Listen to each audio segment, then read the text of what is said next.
Baik, bismillahirrahmanirrahim. Assalamualaikum warahmatullahi wabarakatuh. Waalaikumsalam warahmatullahi wabarakatuh. Bagaimana kabar Bapak Ibu semua yang sudah join bergabung di webinar series SI Edu Academy.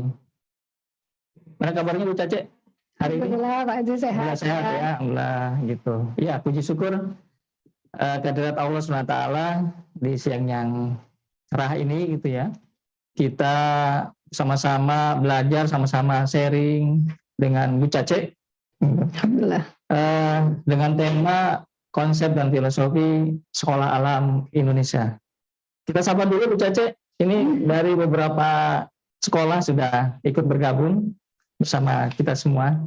Ada dari Sumatera. Dari Sumatera ini Pekanbaru. Ada Pekanbaru sudah hadir. Ada ya, Pak Ahmad Fauzan ya. Kemudian dari Medan juga hadir, kemudian dari Pangkal Pinang nanti ada, kemudian dari Sulawesi, dari Bau-Bau, alhamdulillah, dari Kalimantan Selatan juga ada, dari Balangan ya. Kemudian dari Jawa ini paling banyak Bu Cace, dari Pandeglang, kemudian Bogor gitu ya, Malang mana gitu ya. Kemudian Pring Sewu, Kebumen, alhamdulillah. Semoga Bapak Ibu semua diberikan kesehatan dan juga kekuatan.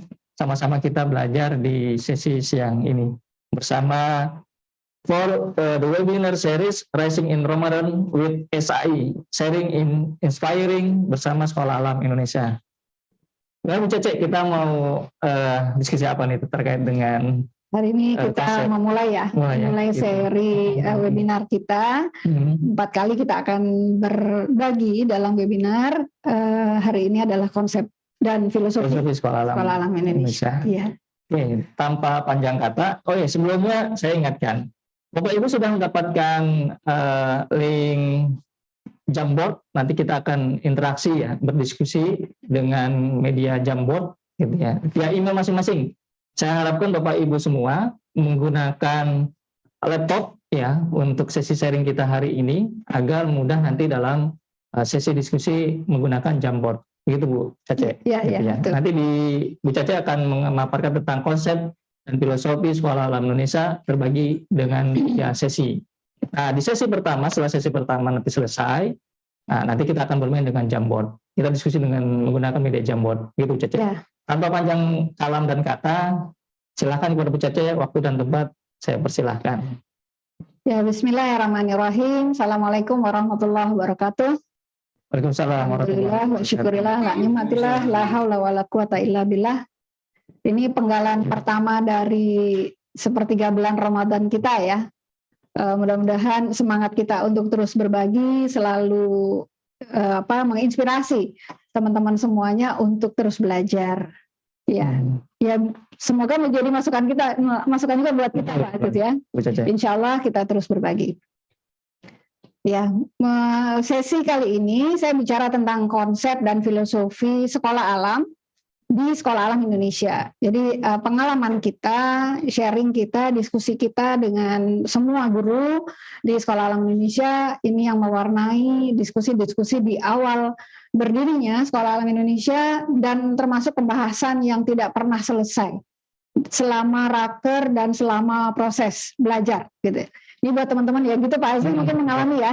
Iya. Pak Ikhwan juga mungkin mengalami gitu ya. Kita diskusi raker terus itu isinya konsep terus ya dan filosofi. Ada masanya di mana kita sudah merasa konsep Sekolah Alam Indonesia itu udah selesai. Udah dituliskan aja udah kita nggak usah mikirin itu lagi gitu ya.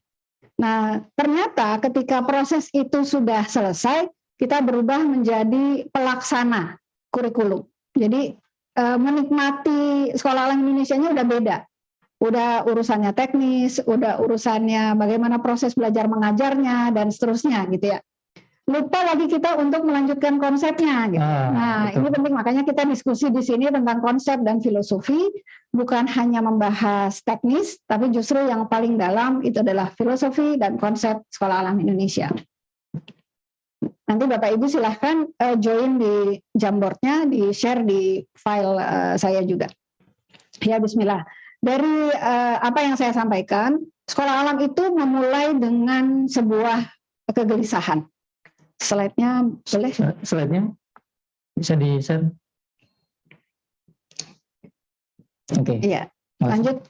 Ini yang slide kedua adalah Jamboard. Mudah-mudahan Bapak Ibu sudah terima di email masing-masing. Nanti boleh di-join dari sekarang. Sepertinya belum ada yang join dari sekarang. Masuk slide pertama. Slide pemaparan. Lanjut. Ya. Nah, ini yang kita tuliskan dari sejak tahun 90, 2000 berdirinya Sekolah Alam Indonesia. Ini tulisan kita. Dari sebuah kegelisahan menjadi gagasan, gitu ya. Jadi kegelisahan akan apa pada saat itu? Pada saat itu yang menjadi pertanyaan kita adalah kualitas hasil pendidikan nasional.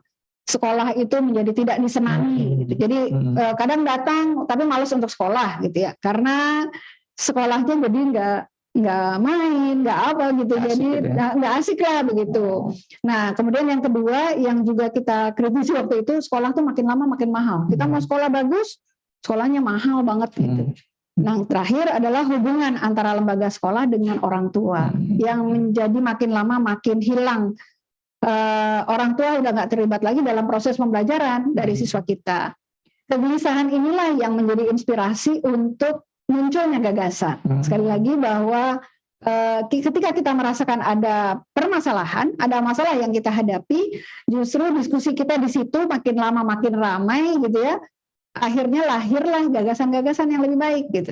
Di sini kita mulai muncul nih gagasan. Gimana kalau proses pendidikan itu mengambil sumber belajarnya adalah alam. Akhirnya kan berarti gedung-gedung diminimalisir dan sebagainya gitu ya. Kemudian model yang kita mengajak komunitas masuk ke dalam interaksinya di dalam pendidikan kita. Dari diskusi saya nih dengan Bang Lendo dan dengan teman-teman semua, seperti apa nih kegelisahan ini mau dirumuskan bagaimana gitu. Akhirnya menjadilah, makanya lebih dikenal sekolah alam itu adalah sekolah gagasan. Jadi penulisan gagasan yang dari sejak lama kita diskusikan, ini jadi sebuah kegelisahan, kita coret itu menjadi sebuah gagasan. Gagasan sekolah alam pada level, pada tahun-tahun pertama itu adalah mengkritisi kualitas hasil pendidikan nasional, kemudian mengkritisi sekolah yang bagus itu harus mahal, kemudian mengkritisi peran orang tua yang makin lama makin habis. Tetapi nggak selesai ternyata, begitu sudah dirumuskan, terutama di Sekolah Alam Indonesia ya, teman-teman yang mengalami pada saat awal, ini mungkin udah selesai nih kita, ya udah sekolahnya bangunannya pakai saung, udah sekolahnya orang tua dilibatkan masuk dalam komunitas gitu. Kemudian hasil pendidikan semakin lama kan sekarang hasil pendidikan nasional hampir mirip dengan sekolah alam gitu ya. Jadi artinya Pak Aziz kita melihat berarti udah selesai. Konsep gagasan kita udah beres. Nggak ada tantangan lagi gitu. Nggak ada tantangan lagi. Nah, Sekolah Alam Indonesia udah begitu kan nih sekarang. Udah nggak ada tantangan lagi, kita ngurusin teknis sekarang gitu. Nah, pembelajaran dan seterusnya. Kegelisahan inilah yang menjadi akar diskusi untuk teman-teman semuanya bahwa sekolah alam harus terus-menerus memperbaharui, mendiskusikan gagasan, mendiskusikan kegelisahan, problems yang muncul di masyarakat, problems yang muncul di sekitar kita menjadi bahan masukan dalam kurikulum kita, bahan masukan untuk filosofi sekolah kita. Jadi Sekolah Alam Indonesia berangkatnya dari problems. Sekolah Alam Indonesia berangkatnya dari kegelisahan yang ada di sekitar kita, baik itu dari orang tua masukannya, misalnya dari siswa kita. Kalau dulu awal-awal misalnya ada anak murid yang nggak mau sekolah karena panas. Nah, namanya sekolah alam ada nggak yang nggak panas gitu ya? Padahal semuanya berjemur dengan matahari dan sebagainya. Waktu itu udah sempat didiskusikan nih, wah kita harus pasang atap di semua tempat. Gitu. Kan nggak jadi solusi kalau misalnya sekolah alam ditutupi pakai tenda-tenda begitu ya. Jadi akhirnya itu tidak menjadi solusi kita waktu itu. Solusinya apa? Akhirnya dia memilih tidak belajar di sekolah alam. Itu ekstrim gitu ya. Nah, yang senang dengan aktivitas yang benar-benar bergerak dan sebagainya malah memilih sekolah alam. Nah, dari sini kita mulai melihat bahwa kegelisahan terhadap problems yang muncul di sekitar kita itu harus dicatat dan terus-menerus menjadi masukan buat kita. Buat Sekolah Alam Indonesia, ini mulainya konsep dan filosofi kita. Temukan why kita di mana gitu. Dari situ kita mulai masuk ke landasan berpikir bahwa yang menjadi berjalannya sekolah adalah kita berpijak pada surat Ibrahim, Al-Quran surat Ibrahim ayat 24 dan 25. Nah, Bu Caci, sebelum ke landasan ini ya, yang tadi ada kelewat, Bu Caci banyak belum yang kena, banyak yang belum kena Bu Caci ini siapa? Gitu ya. Nah, kita lihat dulu profil Bu Caci supaya jauh lebih mengenal, jauh lebih berinteraksi nanti ya di. Bu Caci maaf ya, Bu Caci udah ngebut aja ini.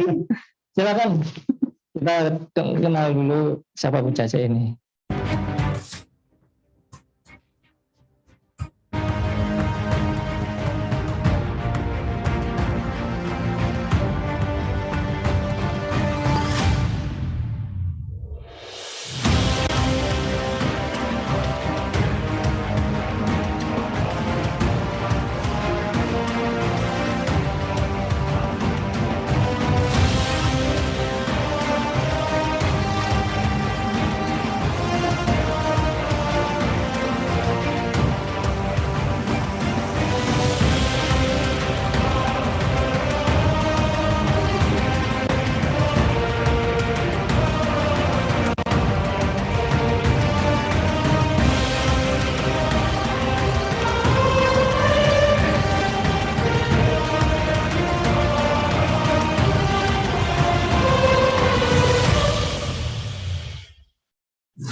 Kembali lagi dengan webinar series yang pertama bersama dengan Bu Cace, inspiring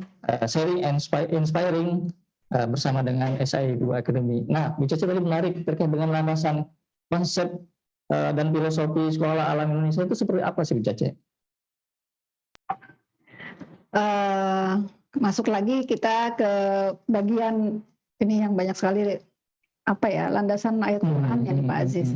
Jadi karena dari awal itu kita mendiskusikan sesuatu yang besar, yang tidak bisa kita tinggalkan adalah landasan yang memang harus kokoh gitu ya. Dari Al-Quran surat Ibrahim ayat 24 sampai 25, A'udzubillahi minasyaitonirrajim, Bismillahirrahmanirrahim. Alam taro kaifa daraballahu masalan kalimatan thayyibatan kasyajaratin thayyibah asluha tsabitu wa far'uha fis sama' tu'ti ukulaha kullahinin bi'izni rabbiha wa yadribullahu al-amsala linnasi la'allahum yatadzakkarun. Dari surat Ibrahim ini disampaikan Allah membuat perumpamaan tentang kalimat yang baik dengan pohon yang baik.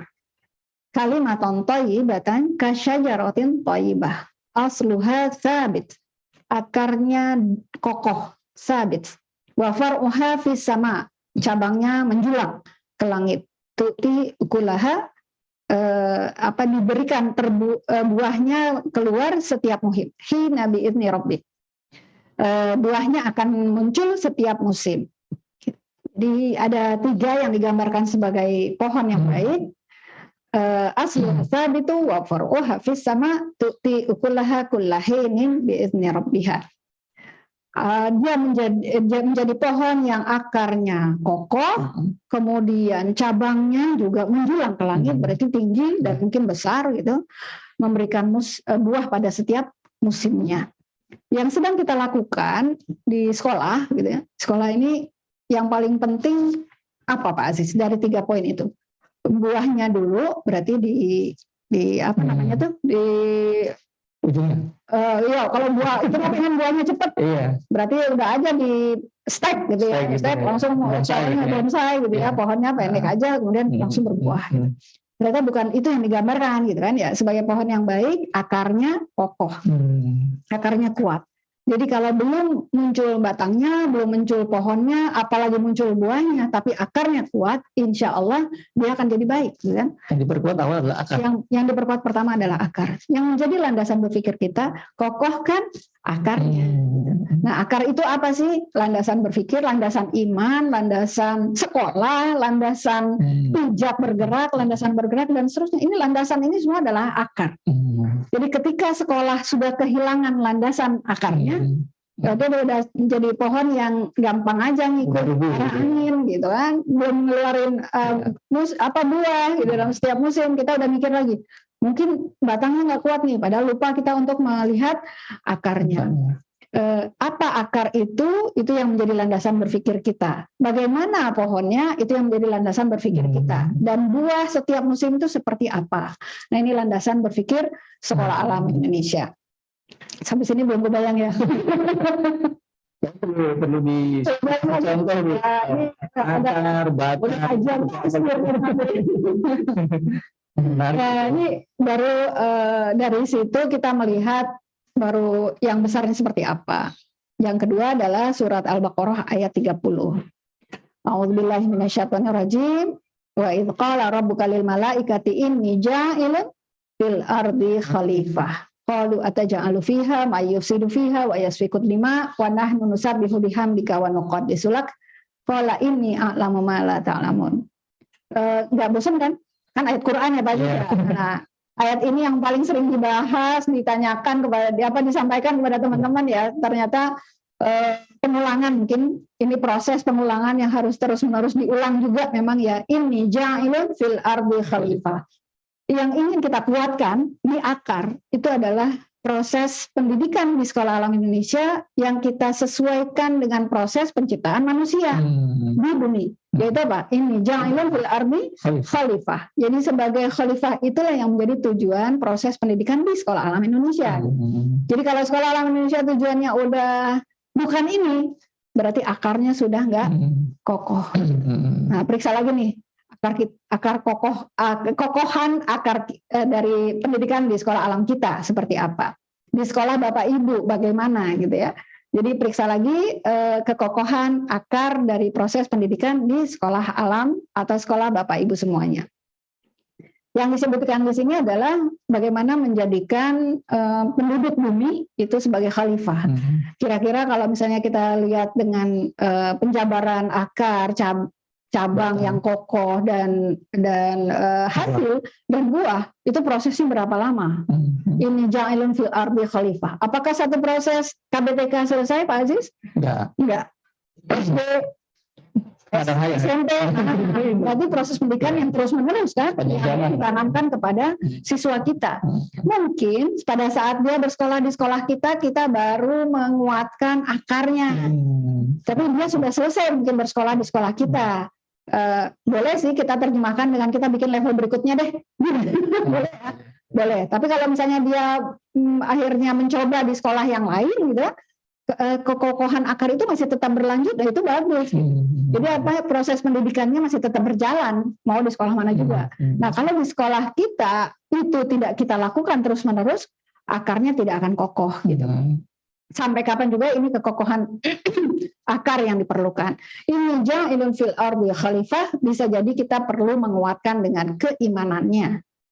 Jadi yang pertama kekuatan di dalam dirinya gitu ya. Dia belum tentu akan menjadi pemimpin, menjadi penguasa bumi, menjadi pemakmur bumi kalau kekokohan imannya belum terjaga, belum terbangun.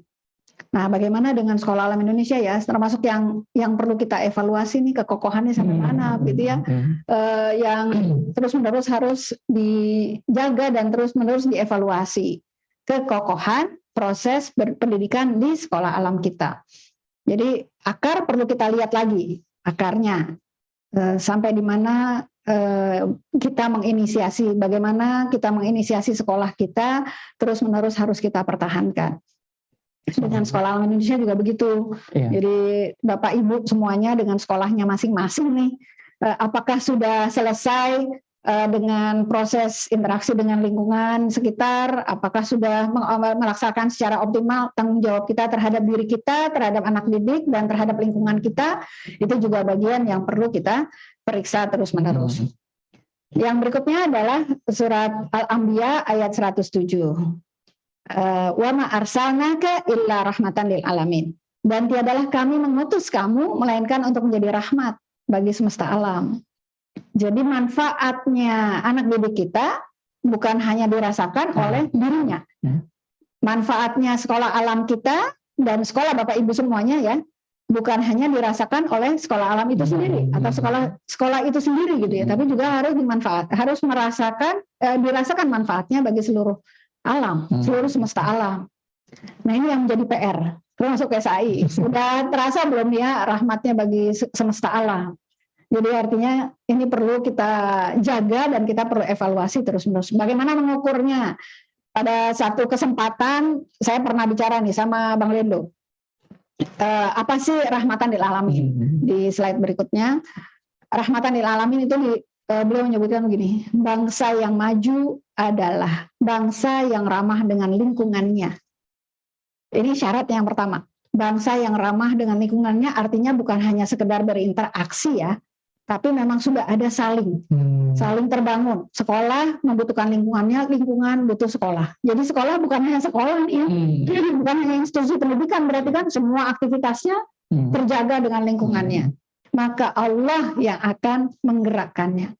Dalam banget gitu memang apa yang beliau sampaikan gitu ya. Jadi kita merasakan bahwa apabila interaksi sekolah kita masih terbatas pada sekolah saja, masih terbatas pada pendidikan saja, belum mengarah pada lingkungan, belum mengarah kepada apalagi masyarakat yang lebih luas gitu ya, maka belum terbangun nih sampai Allah yang akan menggerakkannya. Ini yang menjadi landasan besar sekolah alam Indonesia. Saya ingin mengulas sedikit nih Pak Aziz. Boleh. Kalau sampai di sini mungkin masih belum kebayang gitu ya, apa sih yang menjadi penguat? Kita udah ketemu belum nih why-nya nih? Apakah sekolah kita ini baru kita inisiasi untuk ya kan karena di sana belum ada sekolah Pak Aziz gitu. Ya udah kita buat ya sekolah di situ gitu. Apakah itu yang menjadi landasan kita sehingga begitu udah ada sekolah dan akhirnya memunculkan sekolah-sekolah yang lain udah selesai deh tugasnya gitu kan? Udah nggak ada lagi menjadi PR buat kita. Padahal diskusinya harus terus-menerus dibangun. Karena sekolah alam itu adalah sekolah gagasan ini yang perlu di refresh ya, dijaga terus diskusinya. Sampai kapan nih kita merasakan bahwa SAI ini masih diperlukan? SAI ini masih enlightenment, prosesnya masih bisa menginspirasi yang lain. SAI ini masih terjaga akarnya. Akarnya tadi apa? Merealisasikan gagasan dari sebuah kegelisahan yang berangkat dari sebuah kegelisahan. Kalau kegelisahannya udah selesai, berarti gagasannya juga udah beres, gitu kan? Nah, kita perlu pikirkan lagi nih, apa yang menjadi problem kita sekarang? Misalnya lingkungan terdekatnya belum ada interaksi sama lingkungannya, berarti why-nya kita di situ. Gagasan kita menjadi di-refresh lagi. Sekolah alamnya harus mewarnai lingkungannya. Berarti setiap sekolah atau setiap fasilitator ataupun yayasan dan sebagainya harus terus men-challenge diri untuk menemukan why-nya ataupun permasalahan kalau istilahnya ini supaya itu terus berkembang terus Bu. Itu seperti apa gitu dalam mencapai memunculkan why dari setiap sekolah itu seperti apa sih sebenarnya? Nah, misalnya begini nih, saya punya teman Pak Aziz yang dia sudah mewujudkan adanya sekolah, ada kegelisahan, kemudian dia bikin sekolah. Tapi saat ini dia bilang begini, saya udah nggak punya teman diskusi Bu untuk menjalankan sekolah saya gitu kan. Jadi saya diskusi sama siapa gitu. Sini diskusi nih sama saya gitu. Nanti saya pancing Bu supaya kegelisahannya muncul gitu. Kegelisahan ini yang menghiburkan kita sebenarnya. Kalau misalnya kita merasakan sekolah kita sudah menjadi solusi saat ini, masih kurang berarti. Kita harus challenge sekolah kita dan diri kita. Mungkin kita ownernya, mungkin kita yayasannya, kita harus tantang nih. Apalagi yang harus kita tumbuhkan untuk sekolah kita. Berarti tidak dalam kurun waktu tertentu kemudian selesai. Enggak. Tapi yang bisa dibagi ke guru pada level-level berikutnya yang mana Pak Aziz? Kita mudah menceritakan pembelajarannya atau kita mudah menceritakan why-nya ini? Jadi why-nya di fasilitator, di anak, di orang tua, itu pasti berbeda-beda. Beda-beda. Nah, itu yang perlu dirumuskan. Gitu. Nah, gimana perumusannya, Bu? Karena ini menarik ya Bapak Ibu semua, dari apa yang disampaikan Bu Caca ini, why-nya setiap sekolah Bapak Ibu itu pasti berbeda-beda. Iya. Nah, nanti akan kita coba untuk diskusikan Bu Caca, ya, seperti apa sih istilahnya menemukan why-nya sehingga itu menjadi challenge bagi Bapak Ibu di setiap sekolah untuk masing-masing. bisa lama existingnya sekolah kita temukan why-nya. Gitu. Ada nggak Bu contoh sekolah gitu yang lama sudah berdiri tapi tetap why-nya itu terus terjaga? Ya, contoh. Kan ada ya yang sekolah yang udah, jadi saya pernah tuh ikut kuliahnya Pak Agus Gusnul. Coba dicek umur sekolah kita berapa? 23 tahun misalnya begitu ya, 24 tahun gitu. Berarti masih 0,02 ribuan tahun. Belum seperempat abad. Gitu ya. Belum panjang, sekolah kita belum panjang, belum bisa menjadi tolok ukur berhasilnya sebuah sekolah. Jadi kalau misalnya sekolah yang udah ada ratusan tahun di Indonesia kan ada Muhammadiyah misalnya. Secara generasi pengkaderan itu kan ditularkan dari yang sekarang ditularkan ke yang berikutnya, bukan hanya pengelolaannya kan, bukan hanya spirit memanage dan mengelola sekolahnya gitu, tapi bagaimana tetap hidup nih apa message yang dibawa oleh Muhammadiyah misalnya begitu. Nah, apa message yang kita bawa? Ada value yang memang terus why-nya itu yang harus kita dapat gitu. Jadi kalau sejarahnya sekolah alam misalnya, kita adanya sekolah itu tadi misalnya di kegelisahannya adalah kita lihat hasil pendidikan nasional, udah selesai ini. Sekarang kurikulum pendidikan nasional hampir sama sama sekolah alam gitu. Sekolah yang bagus mahal dulu kan. Kalau sekarang mah banyak sekolah berlomba-lomba untuk membaguskan dirinya, mau dia sekolah mahal atau sekolah yang biasa-biasa aja. Kemudian keterlibatan orang tua udah selesai juga. Berarti konsep sekolah alam Indonesia udah beres. Gitu. Padahal nggak begitu. Apa yang perlu kita challenge itu adalah menemukan why-nya. Pada setiap periode bisa jadi berbeda. Tapi tidak usah harus mengubah visi misi, tapi nanti kita bahas ya. Iya, itu bisa sih dulu ya. Iya. Alhamdulillah. Cukup di sesi pertama ini. Cukup ya. Pusing, cukup pusing.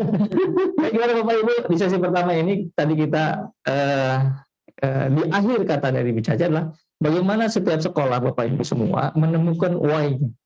Gitu. Nah, tadi di awal sudah disampaikan bahwa Bapak Ibu akan berinteraksi dengan media Jamboard gitu ya. Apakah sudah dibuka Jamboardnya? Sudah bisa bergabung dengan Jamboard? Sudah nih, sudah ada 8 orang. Sudah 8 orang ya. 8 orang Bapak Ibu semua. Ada 3 slide. Ada 3 slide. Ya. Slide pertama, sebentar. Yang pertama adalah bagaimana sejarah sekolah atau sekolah alam Bapak Ibu semua. Nah, ini perlu dituliskan karena kalau tadi dikatakan bahwa sejarah sekolah alam Indonesia diawali dengan 3 kegelisahan itu. Ya. Nah, setiap sekolah pasti berbeda. Silahkan nanti tuliskan di sebelah kiri Bapak Ibu semua, di Jamboard Bapak Ibu semua, ya itu ada icon ataupun logo ya, bukan logo, ini gambar-gambar ya. Misalkan sticky note, ada sticky note, berarti Bapak Ibu semua nanti klik sticky note, gitu ya. Kemudian pilih warna yang sesuai dengan Bapak Ibu semua, boleh hijau, biru, merah, gitu dan sebagainya. Kemudian Bapak Ibu semua menuliskan sejarah dari sekolah Bapak Ibu seperti apa, gitu. Itu yang pertama ya. Atau kegelisahannya boleh. Ya boleh lah, kegelisahannya. Kegelisahan ketika yang mau ditulis. Mendirikan apapun yang ada di sekolah Bapak Ibu semua, gitu ya. Yang kedua, ini terjelaskan dulu. Yang kedua adalah tantangan yang dihadapi oleh sekolah Bapak Ibu apapun gitu ya. Ini why-nya apa sih, tantangannya apa? Ya kalau sekolah kan tantangannya apa waktu itu? Tantangannya konsep sama ide itu belum tentu diterima. Belum tentu. Jadi kalau kita jualan yang belum ketahuan siapa yang beli, mau jualan terus apa udah gulung tikar aja, gitu. Jadi kan belum ada yang tahu konsep sekolah alam. Kalau sekarang konsep sekolah alam udah generik gitu ya. Udah generik. Baik Bapak Ibu, yang kedua, yang ketiga, ya. Wah ini yang yang ketiga terkait dengan pertanyaan Bapak Ibu. Tadi sudah ada. Tulis ya. Mungkin nanti dibantu oleh yang ketiga adalah terkait dengan pertanyaan-pertanyaan nanti yang Bapak Ibu ingin tanyakan, boleh ditulis di sini. Kemudian juga nanti ada sesi tanya jawab di akhir sesi kita, gitu ya. Tapi di sini juga boleh langsung gitu. Berapa menit Bu Cece? Kira-kira kita beri waktu? 2 menit cukup? Cepat aja 2 menit ya. 2 menit ya. Oke Bapak Ibu semua, silakan menuliskan. Tadi yang pertama adalah why-nya, sejarah. Sejarah didirikannya sekolah kami gitu ya, seperti apa Bapak Ibu. Silakan tulis, pilih sticky note yang warnanya berbeda-beda, di setiap sekolah nanti akan berbeda-beda. Ini jadi bahan diskusi kita, jadi lebih menarik. Slide-nya mungkin ya, ini di slide yang pertama ini kita nulis tentang kegelisahannya, sejarahnya. Di slide kedua kita tulis tantangannya apa. Di slide ketiga kita tulis pertanyaan. Ya. Bapak Ibu yang belum terbiasa dengan Jamboard, ini sekaligus praktis Jamboard. Coba kita cek dulu siapa yang sudah membuka, kemudian sudah ada kesulitan. Mungkin apakah ada kesulitan? Mungkin harus ditampilkan dulu. Apakah ada kesulitan? Mudah mengoperasikannya menggunakan Jamboard? Laptop ya, pakai laptop. Laptop semua ya. Ya silakan Bapak Ibu. Ini belum ada yang muncul ini. Ayo, ini jadi sebuah tantangan. Ini juga Bu, tantangan juga. Kita menggunakan teknologi disediakan oleh Google gitu ya. Iya. Mungkin masih ada yang baru gitu. Termasuk saya Bu Cece baru belajar. Bu Cece. Tapi ini menarik Bu Cece tadi. Ya, menemukan why itu kan dari hal yang paling kecil mungkin, tidak harus yang paling besar. Artinya yang dekat dengan Bapak Ibu semua yang ada di sini, di sekolah masing-masing gitu. Sudah ada? Ini bisa menjadi sarana kita kalau menemukan why itu juga kenapa saya masih di SAI. Temukan why saya. Saya harus men-challenge kenapa ya selama sekian lama saya masih betah di SAI. Untuk urusan why yang mana, yang sebesar apa gitu. Nah, ini yang menjadi tantangan buat kita. Saya juga perlu menemukan why-nya ya. Sama juga, saya saya juga ya. Iya. Itu yang membuat kita tetap semangat untuk berangkat, untuk beraktivitas, untuk memikirkan sekolah. Gitu. Jadi teman-teman juga perlu coba menjabarkan nih. Belum ada yang mengklik. Sudah. Itu menulis. Sebentar aku.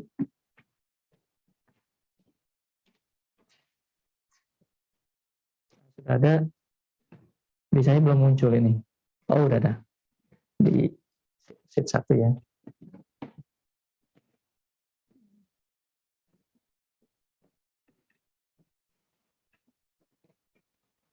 Kita nggak usah. Nah, ya. Biar penempatan. Nah, sudah 1, 2, 3, 4. Ada 4. Wah, mantap. 5.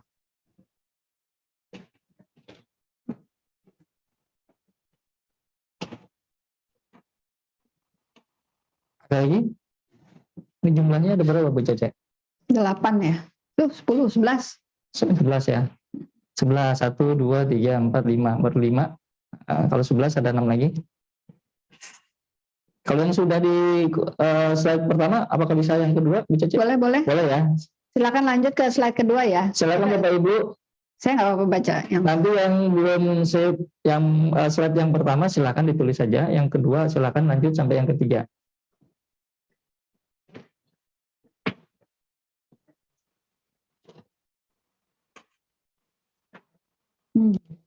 Sudah ada yang ketiga nih Bu. Silakan.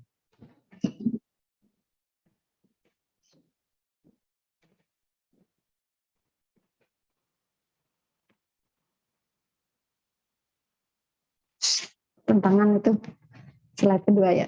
Yang kedua. Yang ini ketiga adalah pertanyaan. Ini tantangan di slide kedua ya. Oke.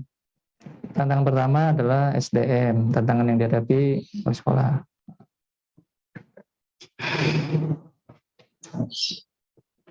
Itu masih apa? Belum menemukan atau mencoba gitu. Tidak apa-apa. Ini Bapak Ibu semua, walaupun ini sudah selesai, ya nanti kita webinarnya, Jamboard ini masih bisa diakses ya. Nah, ini bisa diakses oleh semua anggota ataupun peserta yang terkoneksi dengan Jamboard ini. Gitu. Bapak Ibu semua jadi bisa saling belajar dari semua sekolah-sekolah yang bergabung di dalam webinar series ini. Oke. Mungkin mau diambil contoh dulu Bu Cece? Iya. Kita ambil yang kita dilihat di slide 1 ya, slide yang pertama.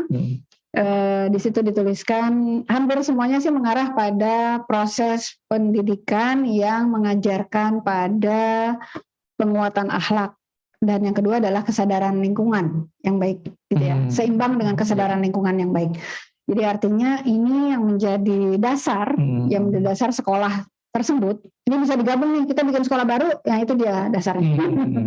Yang pertama adalah penguatan pendidikan akhlak, kemudian yang kedua seimbang dengan membangun kesadaran lingkungan. Kalau kita temukan why-nya seperti ini, gitu ya.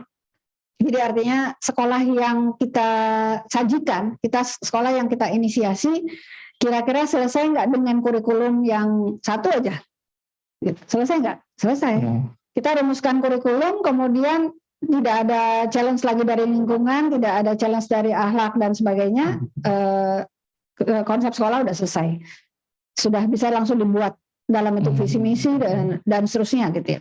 Nah, kegelisahan yang ada kemudian men-challenge Bapak Ibu semuanya untuk merumuskan visi misi sekolah, kemudian diturunkan dalam model kurikulum yang ada. Tinggal pelaksanaannya seperti apa. Nah, ini ya. Jadi kalau kita lihat dari slide 1 dari Jamboard yang seperti di share screen, kegelisahan atau sejarah sekolah yang kita dirikan, misalnya Bapak Ibu sudah berjalan 2 tahun, 3 tahun, atau mungkin yang lain ada yang sudah 8 tahun, apakah yang sudah kita inisiasi waktu awal, gitu ya, kegelisahannya sudah terjawab. Itu berarti challenge yang berikutnya adalah apa nih yang berikutnya? Apakah bisa dilanjutkan proses yang kemarin? Kegelisahan itu masih ada, gitu, belum selesai. Berarti challenge untuk yang berikutnya. Jadi fokus pada why yang pertama dulu. Why yang pertama. Selesai baru why. Iya, bisa jadi why yang ini yang berkembang. Ya, misalnya sekolah kita ini belum adaptif dengan lingkungannya, masih apa namanya itu ya, eksklusif ya. Sekolah seperti yang ada di tengah masyarakat yang ada, tapi tidak bergaul dengan masyarakat. Masyarakat juga nggak kenal dengan sekolah tersebut. Nah, itu PR juga masih. Gitu ya. Ini yang perlu terus. Tapi ada satu yang menariknya pakai tanda tangan tanda tanya generasi pemimpin Indonesia. Jadi mewujudkan sekolah untuk menjadi calon pemimpin gitu. Nah, ini yang menjadi challenge ya. Sampai sekolah ini memiliki lulusan yang bisa memimpin. Nah, tahapannya bukan hanya sekedar SD nih kayaknya. Lewat lagi SMP, kayaknya bukan hanya SMP ya, terus SMA, terus udah selesai dalam jadi pemimpin nggak? Belum. Terus lagi berarti ya. Nah, sekarang tinggal pemimpin apa yang perlu dirumuskan? Generasi pemimpin Indonesia itu yang mana? Berarti breakdown dari yang pertama itu terus yang kedua. Iya. Pemimpin seperti apa gitu? Atau pemimpin wilayah mana? Level mana? Iya. Kan jadi kelihatan kan? Dari kegelisahan itu kita bisa menjawab dengan sekolah yang seperti apa. Nah, ini sekolah. Seru kalau bisa kita mulainya dari sini. Bukan hanya sekedar kalau kita mau bikin sekolah, kurikulumnya mana, kemudian gurunya siapa, gitu. Selesai. Tinggal beli gitu ya. Iya, nggak lagi diskusi kalau ini. Berarti ini bukan sekedar istilahnya apa yang menjadi dasar dari pendirian sekolah saja, tapi menjadi tantangan untuk tantangan berikutnya. Jadi kita terus, bukan ini harus dijaga ya, tapi diskusinya harus dibangun terus nih. Kalau memang udah terjawab kegelisahan level 1, berarti apa nih yang berikutnya gitu. Kita lihat tantangannya Pak Aziz. Yang kedua. Slide yang kedua, tantangannya adalah konsep sekolah alam yang masih asing di masyarakat. Idem sih. Konsep yang sama sekali berbeda. Orang tua yang kurang antusias terhadap program sekolah, keterlibatan orang tua. tantangan sekolah untuk mencari SDM atau fasilitator. Yang menarik juga Bu, terkait dengan kesadaran orang tua bersama dengan sekolah. Artinya kalau di sekolah Alam Indonesia kan komunitas, Bu. Mungkin juga bisa sharing juga terkait dengan komunitas ya. Jadi tantangan kalau kita lihat ada 3 konsep yang masih asing, konsep yang masih belum dikenal, konsep yang masih belum populer, konsep yang masih belum sampai pesannya ke masyarakat. Jadi belum ada yang menerima konsep ini. Ini bukan problem, tapi yang harus dilakukan adalah menyebarluaskan konsep, gitu ya. Harus banyak sharing. Yang kedua tantangannya adalah SDM. Betul, nanti juga kita bahas bahwa konsep yang baik, filosofi sekolah yang baik butuh SDM yang juga bagus, gitu ya, untuk merealisasikan konsep tadi. Yang ketiga komunitas, keterlibatan orang tua. Nah, keterlibatan orang tua ini yang pertama misalnya jarang dan sebagainya. Yang perlu adalah disapa, ditegur, ditengok, terus dijadwal, diajak, dirangkul, diajak kerjasama dan sebagainya, mulai dari asing sampai terus harus menjadi biasa, gitu. Jadi ada 3 juga, tadi 3 di kegelisahan, 3 di tantangan, yang terakhir adalah kalau udah nggak ada yang nanya berarti selesai. Kalau nggak ada pertanyaan Pak. Masih buka sesi lagi. Ya, insya Allah Bapak Ibu itu ya. Karena kalau kita bahas satu persatu kayak nggak cukup di webinar ini, kita harus ketemu gitu. Offline ya, mudah-mudahan ada kesempatan lain ya. Ada kesempatan kita diskusi offline dengan Bu Caca gitu. Baik Bapak Ibu, kita lanjutkan ya. Bu Caca tadi menarik tuh.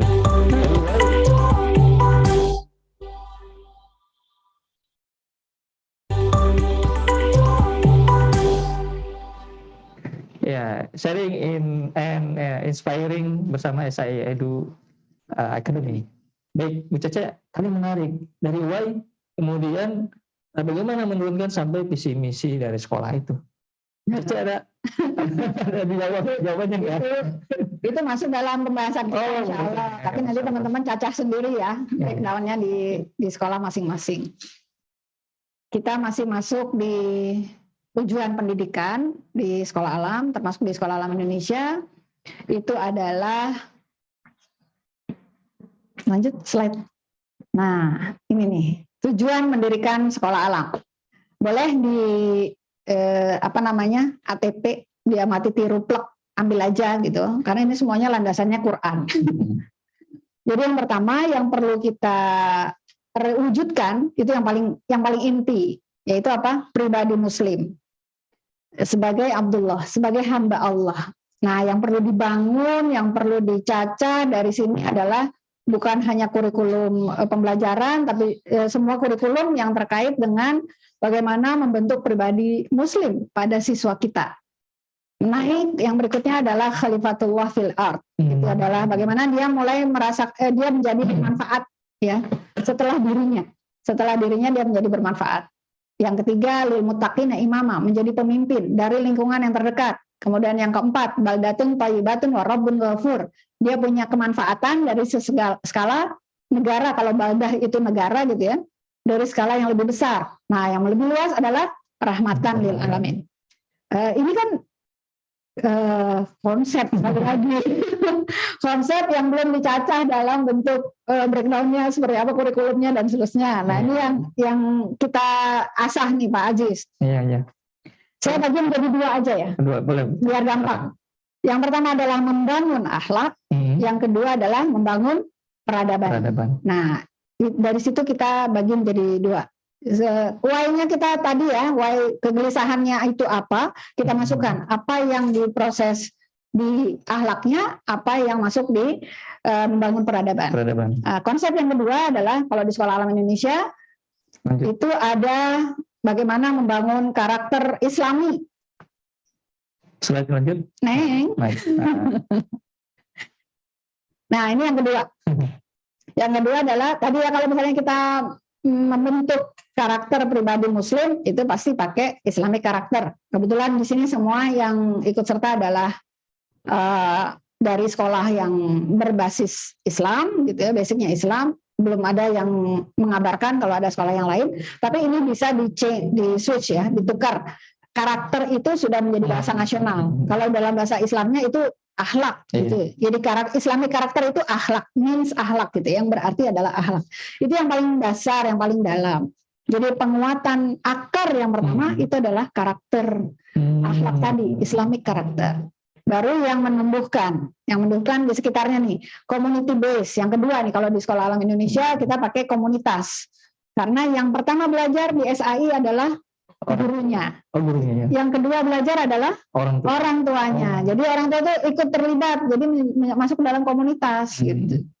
Jadi siswa kita akan jadi kuat kalau di sekolahnya dia dapat, di rumah juga dia dapat. Nah, yang ketiga adalah natural, yang menjadi pengetahuannya, meluaskan pengetahuannya, kealamannya, sesuai dengan lingkungannya. Baru yang terakhir adalah humanity, kemanusiaan. Jadi kegiatan kemanusiaan itu yang paling lebar. Jadi kalau misalnya di SAI itu bisa sampai movementnya ya, bisa sampai ke luar negeri dan sebagainya, itu pasti kerjasamanya kemanusiaan. Kalau keislaman mungkin skopnya masih, tapi ada juga sih keislaman dan kemanusiaan ya. Ada. Misalnya pembelaan terhadap Palestina gitu. Tapi yang lain juga lingkungan dan sebagainya itu harus dilakukan. Betul. Jadi mulainya dari yang dalam nih, Islamic karakter, kemudian ke komunitas, kemudian ke natural, ke alam, kemudian yang terakhir ke humanity, kemanusiaan.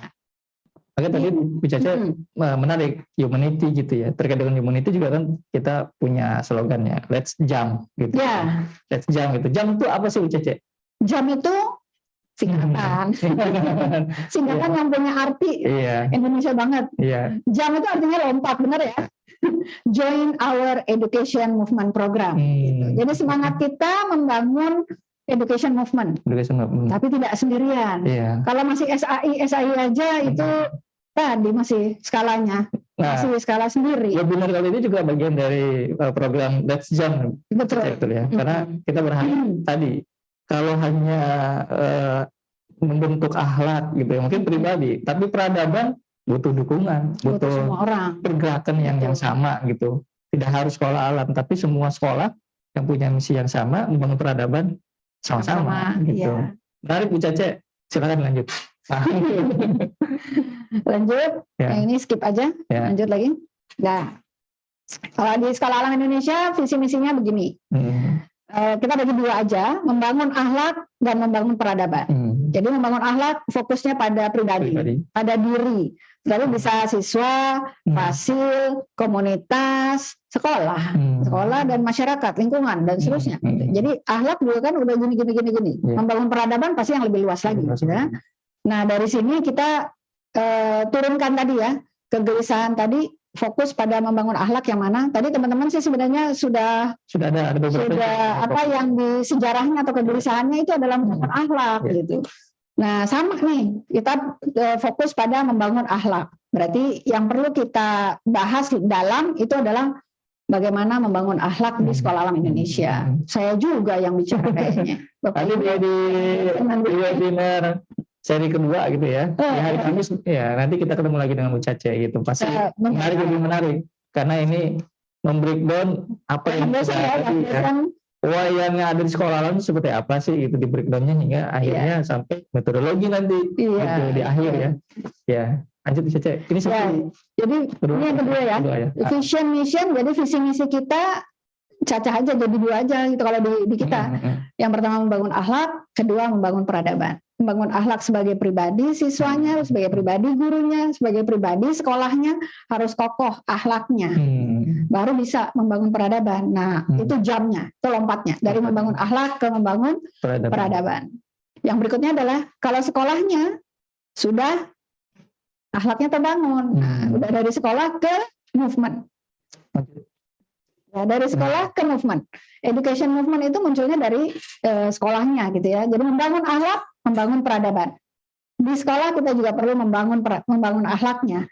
Seperti apa? Nah, kita pakai visi dicacah sampai 2040, real life experience, community, noble character, leading generation. Membangun peradaban dengan 8 SAI sudah 8 unit. Di mana saja, Bu? Di mana ya? Ada. Pekanbaru, Palembang, Bengkulu, kemudian di Jawa itu Meruyung, Studio Alam, Cipedak, dan Cibinong dan Sukabumi. 8.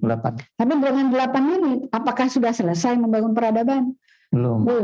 Jadi baru membangun akhlak juga. Di Sumatera belum jejak gitu ya. Nah ini mengajak teman-teman semua ya berkolaborasi dengan Sekolah Alam Indonesia. Yuk kita bangun education movement di membangun peradaban. Jadi kita berbagi itu untuk menguatkan akhlak kita. Kita sharing dan inspiring juga untuk menguatkan akhlak kita. Baru yang berikutnya adalah membangun peradaban. Masih bersama-sama kita membangun peradaban. Ya, artinya dengan 8 belum cukup dan juga tidak harus dengan istilahnya dengan SAI-nya saja kan, berarti semua sekolah yang punya visi misi peradaban yang sama, kita saling join, kita berkolaborasi. Nah, gimana cara kolaborasinya Bu Cece? Dari sini sebenarnya kita mengajak Bapak Ibu semua, tapi belum nyacah nih Pak Aziz. Sesi yang berikutnya nih, yang agak detail-detail. Ya. Nanti Bapak Ibu dari visi misi yang tadi ada 2 aja kalau saya fokusnya membangun akhlak, membangun peradaban. Jadi dengan membangun akhlak dan membangun peradaban, goals-nya dibagikan, dicacah, di breakdown berbeda setiap level. Jadi kalau Bapak Ibu bangun inisiasinya adalah level SMP dan SMA. Berarti goals-nya apa? Gitu. Kalau KBTK, SD, SMP, SMA, universitas, berarti goals-nya apa? Dicacah, dibagi, di breakdown setiap levelnya. Begitu juga nanti metodenya dan bagaimana prosesnya. Di setiap level ada penguatan kurikulum dan ada penguatan metodologi pembelajaran. Di setiap levelnya ada proses, ada penguatan dan pemantauan proses belajar dan evaluasinya. Jadi kalau dari sini berarti start from the end, Bu. Goals-nya dulu ya. Goals-nya apa sampai nanti prosesnya seperti apa. Tapi dalam prosesnya berarti bisa selalu berubah. Tapi goals itu bisa menyesuaikan keadaan. Dengan why-nya kita. Why-nya itu kalau belum dapat, ya kita kerucutkan lagi tuh why-nya. Udah bener nih why-nya kita itu gitu. Kemarin sebelum mulai ini ada yang nanya sama saya, Bu, sampai dapat ini enggak? Pemantauan proses belajar. Seru kan? Ya, asesmennya gitu. Asesmennya seperti apa? Nah ini memang challenge buat kita. Berbagi jangan setengah-setengah. Iya. Ya luar biasa. Jadi masuk sesi yang terakhir. Ya ini sharing dan inspiring yang sampaikan oleh Bu Caca ini memang nggak cukup Bu Caca kalau 1,5 jam saja gitu ya.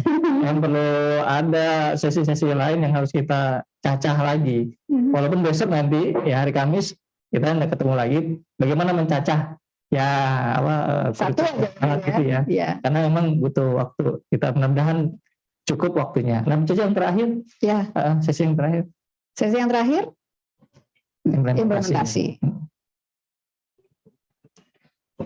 Ya, kita bagi menjadi 2, membangun akhlak, membangun peradaban. Kita jabarkan visi misinya. Kalau di Sekolah Alam Indonesia kita pakai 3 ranah. Yang pertama akhlak, yang kedua leadership, yang ketiga thinking skills. Jadi Bapak Ibu silahkan disesuaikan tadi why-nya, kemudian visi misinya, kemudian breakdown sesuai dengan ranah kurikulum yang sudah Bapak Ibu yakini. Kalau kita pakai ini, tapi fokus pada 2 aja, membangun akhlak dan membangun peradaban. Baru nanti akan keluar nih dari misalnya membangun akhlak. Apakah fokus hanya di ranah kurikulum akhlak? Ranah akhlak iya kan, dia membangun akhlak juga kan masuk di leadership. Membangun akhlak masuk juga di thinking skills. Benar ya? Iya benar. Benar Pak Aziz ya? Di SAI masih begitu Pak Aziz? Iya. Membangun peradaban. Sekalian men-challenge kita, why-nya udah dapat belum nih? Membangun peradaban, dia masuk kan di akhlak kita? Masuk ya? Masuk. Kemudian di leadership kita membangun peradaban, kita mengajak mereka. Karena butuh untuk punya kepemimpinan. Betul. Guru juga begitu ya. Kemudian sekolah juga harus begitu. Yang terakhir adalah thinking skills. Nah, makanya tadi yang menarik leadership di sini kan juga terkait dengan fasilitator juga, penguatan akhlak itu. Makanya nanti di webinar seri keempat itu terkait dengan bagaimana membentuk fasilitator gitu ya di bidang HRD kita gitu. Nanti mudah-mudahan bisa terbahas ya, semua gitu. Aja Bu Caca, ini terkait dengan ini menarik sekali. Bagaimana mencacah 2 ini dari kurikulum ranah kurikulum akhlak itu nanti akan membahas tentang membangun akhlak dan membangun peradaban juga. Kemudian di kurikulum leadership Kemarin saya udah sharing Pak Aziz nih mungkin di JSIN Regio 3 ya. Di IG saya juga ada yang mungkin ini sedikit sharingnya kurikulum leadership yang bagaimana membangun akhlak tercapai atau tidak. Membangun akhlak itu dimasukkan ke dalam kurikulum leadership dan bagaimana juga membangun peradaban masuk juga ke kurikulum leadership. Yang terakhir adalah thinking skills, logika berpikir. Nah ini juga penting. Akhlak juga perlu dibawa ketika kita memproses berpikir anak-anak kita, siswa kita, guru kita, sekolah kita, gitu. Membangun peradaban juga sampai ke situ juga. Gitu. Nah ini semua yang perlu dibahas. Keluarlah nanti kurikulum gitu ya untuk versi Sekolah Alam Indonesia. Saya ingin sedikit membahas yang sekarang sedang booming, yaitu kurikulum Merdeka. Mungkin Bapak Ibu yang sudah terbiasa dengan kurikulum Merdeka, gitu ya. Di sini ada saya masukkan bahwa kurikulum Merdeka itu sebenarnya akan memudahkan kita kalau kita sudah merunning Sekolah Alam Indonesia, Sekolah Alam dengan baik. Sekolah alam yang sudah kita jalani itu begitu masuk dengan kurikulum Merdeka itu tidak terlalu masalah jadinya. Karena kurikulum Merdeka ada 3 poin dasar. Yang pertama adalah lebih sederhana dan mendalam kurikulum Merdeka. Jadi pembelajaran di kurikulum Merdeka hanya fokus pada materi yang esensial, yang penting-penting. Jadi bisa dong kita pangkas tuh subjek-subjek yang memang tidak terlalu berhubungan dengan kehidupan mereka, relevansinya gitu. Nah, ini lebih sederhana dan mendalam. Ya, sebelum kita bahas lagi, Caca ini menarik nih terkait dengan kurikulum. Karena kurikulum Sekolah Alam seperti apa sih gitu. Kita lihat dulu yang satu ini.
Dengan di sesi pertama, gitu ya, sesi ketiga, saya ingin sharing bersama saya itu akademi terkait dengan kurikulum Merdeka. Kita berbicara gimana sih kurikulum Sekolah Alam. Tapi mungkin tadi penjelasan tentang kurikulum Merdekanya belum selesai. Tapi udah dapet ya konsep dan filosofi Sekolah Alam seperti apa, berangkatnya dari mana, why-nya, kemudian dibawa ke visi misinya, kemudian ranah kurikulum yang 3, kita breakdown tadi dari visi misi ke dalam kurikulum-kurikulum kita di setiap level gitu ya. Nah dari sini ketika masuk kurikulum Merdeka, apakah itu perlu refresh atau men-set up semua kurikulum kita? Nah, ini pengalaman. Ya mungkin Pak Aziz juga ikut ngalami ya. Ya, tahun 98 itu pakai kurikulum apa tuh, Bu? Kurikulum Diknas. Kurikulum Diknas, kurikulum kompetensi KBK ya. Berbasis kompetensi, kurikulum K13, kurikulum apa lagi? KBK ya, berbasis kompetensi. Apalagi ya? Perjalanan perubahan kurikulum dari pendidikan nasional. Apakah itu men-set up kurikulum Sekolah Alam Indonesia saya merasakan itu hanya tools yang membantu kita untuk ya kalau masih ada yang belum rapi ya kita rapihkan gitu ya, tapi tidak akan mengganggu, tidak akan perlu mengubah gitu. Nah, saya berpikir begitu juga dengan kurikulum merdeka gitu. Kurikulum merdeka itu karena 3 poin, apalagi ini gitu ya, justru ini sekolah alam banget ini. Kalau Bapak Ibu udah melaksanakan kurikulum baik gitu ya, insya Allah ini membantu kita. Kurikulum merdeka itu satu, dia lebih sederhana dan mendalam. Artinya kalau Bapak Ibu mengikuti nih proses belajar dengan metode PJBL, Project Based Learning, nah itu kena nih, lebih sederhana. Jadi memang yang dipilih aja yang bisa dipelajari, yang akan dipelajari, jadi sederhana dan mendalam. Sesuai kebutuhan siswa gitu ya? Iya, siswa apa? Kuncinya student choice, student voice. Jadi pilihan itu ada di mereka, kemudian mereka yang memutuskan mau belajar apa dengan konten yang bagaimana. Jadi benar guru itu fasilitator. Nah, kemudian yang kedua, dia lebih merdeka. Guru yang menyesuaikan dengan capaian dan perkembangan anak didik. Nah, ini PR-nya ada di siapa jadi? Di fasilitator. Kemampuan untuk memetakan anak dia punya potensi apa? Karena setiap anak pasti unik kan Bu Cece. Itu gimana Bu Cece? Ada trik atau apa terkait dengan menyesuaikan perkembangan anak? Kalau di individual betul itu agak keteteran kita pasti ya. Jadi pakai kelompok kecil atau kelompok besar. Kalau kita baca secara garis besar satu kelas ini seperti apa, satu. Yang kedua dibagi menjadi 2. Kalau itu masih beragam banget bagi 3. Jangan lebih kecil lagi nanti gurunya bingung. Yang kedua dari kurikulum merdeka adalah lebih merdeka. Artinya apa? Guru menyesuaikan kan dengan capaian tadi. Gitu. Jadi ini yang diatur nih dengan pembelajaran kita. Jadi bukan mengejar materi, mengejar tadi yang selesai gitu. Bedanya di situ ya. Bedanya. Gitu. Ya waktu saya memulai dulu, saya guru pertama dulu gitu ya. Referensinya kurikulum pendidikan nasional gitu ya. Kemudian belajarannya kan banyak banget. Ini kita pakai enggak ini?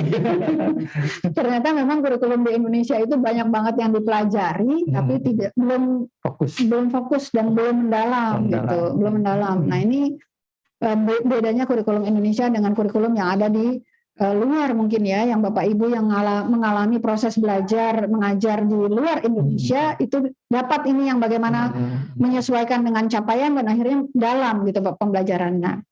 Nah yang ketiga dari kurikulum merdeka itu lebih relevan dan interaktif. Kegiatannya baik dengan project. Nah project based learning udah pas untuk menggunakan ini. Kemudian yang kedua isunya lingkungan dan isu terdekat dengan siswa. Jadi kalau challenge tadi yang pertama why-nya itu adalah untuk kesadaran lingkungan yang tinggi, sudah pas dengan tambahan dengan kurikulum merdeka itu menjadi penguat buat kita. Mulailah dari sekolah, kemudian ke lingkungan terdekat, kemudian lingkungan yang lebih luas lagi, tapi masih di situ gitu. Dan fokus pada lingkungan itu menjadi penting buat sekolah, pengembangan sekolah. Nah, tadi Bu Cece menarik. Ini kan kurikulum merdeka itu ataupun kurikulum sekolah alam itu sekolah manapun sebenarnya kan bisa menyesuaikan. Tidak harus pakai misalnya kurikulum yang ada. Dia bisa meramu. Gimana cara meramunya Bu Cece? Ini kan apakah pakai plek-plek gitu saja? Pengalaman Bu Cece atau sekolah alam Indonesia kan diramu gitu Bu Cece ya. Perubahan kurikulum ini diramu menjadi kurikulum sekolah alam. Kemampuannya kan juga tentunya tidak mudah gitu Caca. Gimana prosesnya? Jadi ini kalau kita masukkan ke why-nya ini ada di slide 1 tadi gitu. Slide 1 dari Jamboard. Jamboard itu. Iya. Jadi masukkan di situ ternyata kita belum ketemu nih bagaimana meramu kurikulum sekolah alam kita atau sekolah kita dengan kurikulum Diknas. Nah, itu yang menjadi challenge buat kita. Itu bagian dari diskusi kita. Udah selesai belum kita dengan kurikulum merdeka gitu. Bisa nggak kita jawab? Kalau belum memang diskusi kita di situ. Biasanya berapa kali perubahan Cece kurikulum SAI lah gitu ya? Apakah 3 tahun sekali, apakah 5 tahun sekali, atau 10 tahun sekali itu menyesuaikan? Kayaknya sering ya. Sering ya? Sering kayaknya perubahan. Yang merumuskan kurikulum tuh baru selesai aja kok udah berubah lagi. Jadi Bapak Ibu yang masih pusing di kurikulum sabar, itu mah sama. Jadi diskusi kita di kurikulum terus. Tapi yang perlu diingat nih, kembali lagi bahwa kalau dari proses ini saya tuh dapat menyimpulkan bahwa kita itu yang kita simpan adalah kesan. Nah, bagaimana proses bergantinya kurikulum itu buat kita menjadi oh ya udah emang begitu. Jadi kalau kita mau ada kurikulum baru lagi, ya udah kita proses aja. Kita take it easy. Jadi jangan terlalu berat. Jadi titik kuncinya adalah kesan. Iya, kesannya. Bukan kesan. Kesan tapi dan tidak menyimpan proses. Jadi kalau misalnya kita berlelah-lelah mendiskusikan prosesnya, gitu ya. Kita jangan lupa untuk memasukkan kesannya di situ.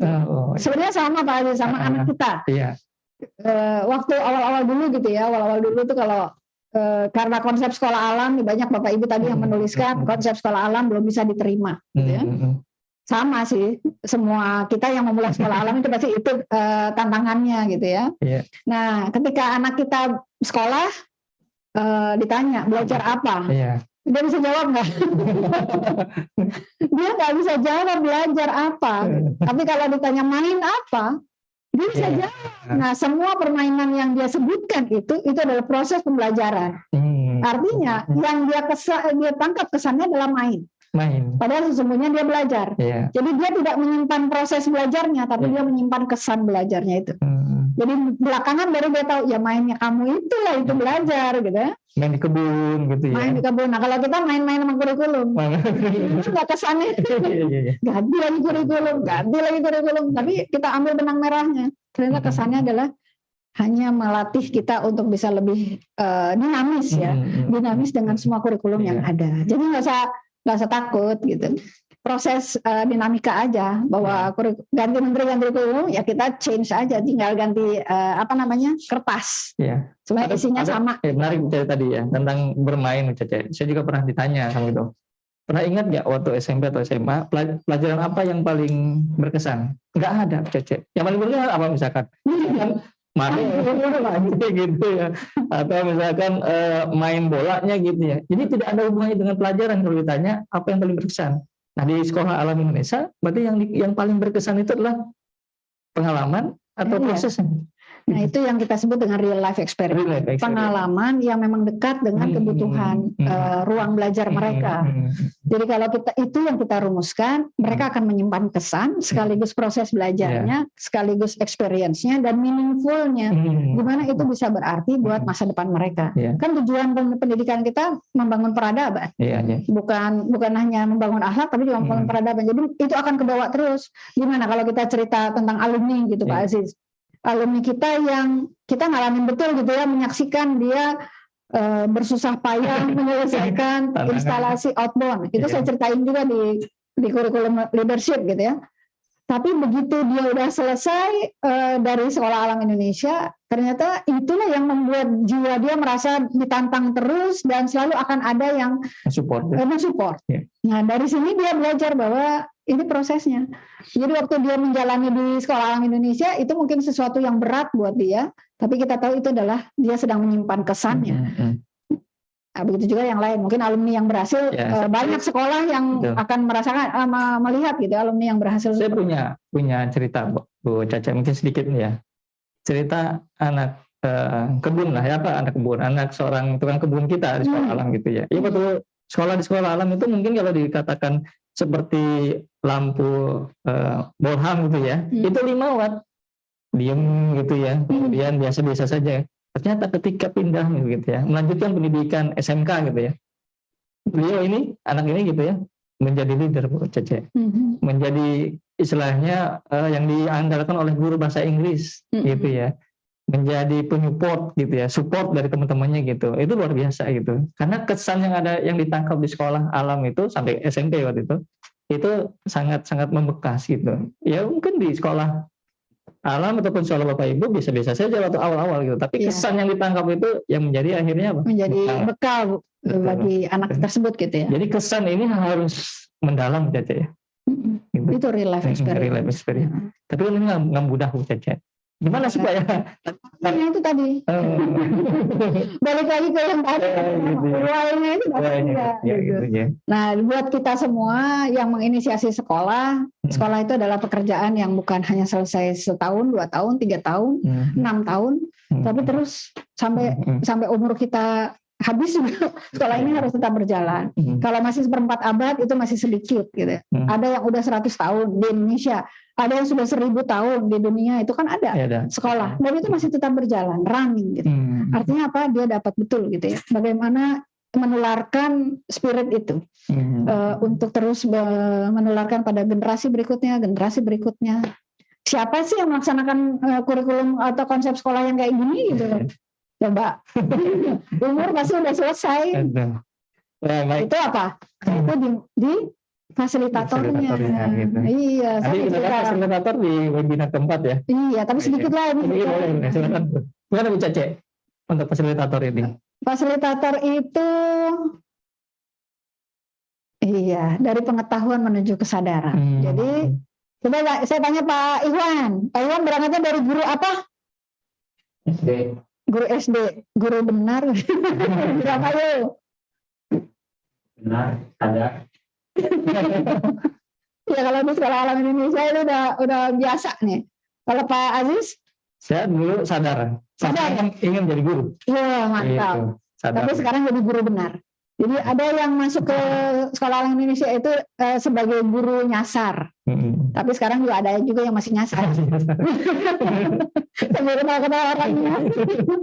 Ada yang menjadi guru bayar. Tapi ini bukan, pasti kalau dia nyari guru bayar dia nggak ke sekolah gitu ya, nggak jadi guru. Ada yang guru sadar. Ini kayak Pak Aziz.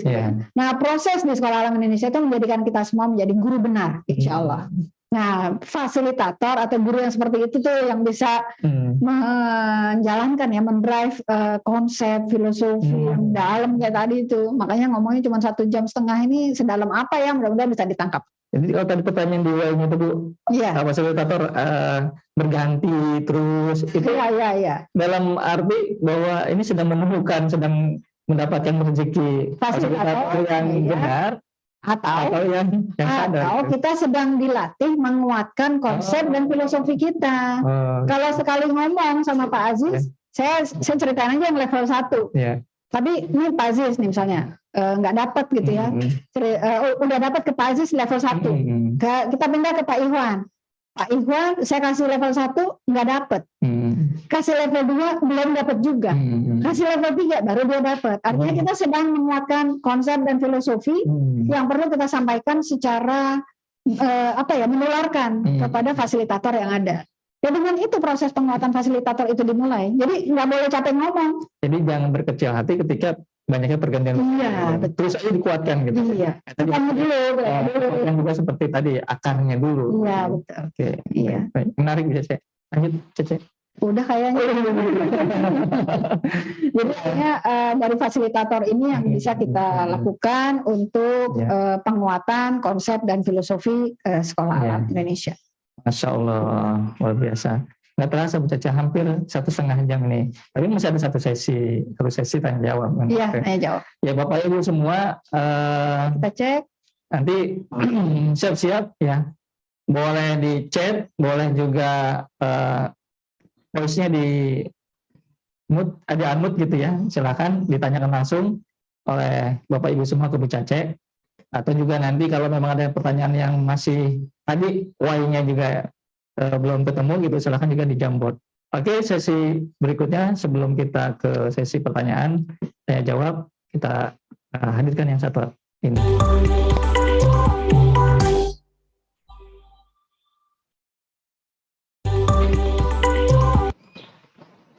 Ya, masih bersama dengan webinar seri SI Edu Academy, itu sharing and inspiring ya bersama Bu Cace. Silakan Bapak Ibu, silakan sesi. Sudah ada pertanyaan nih, ada pertanyaan sudah ada belum di chat atau langsung di silakan di Jamboard. Iya, Jamboard ada. Ya. Boleh juga resen langsung boleh. Kemudian langsung buka mic. Saya jawab. Boleh yang ini ya. Dan Jamboard dulu ya. Silakan Bu Cace. Yang pertama, bagaimana pembinaan guru-guru di SAI Buca?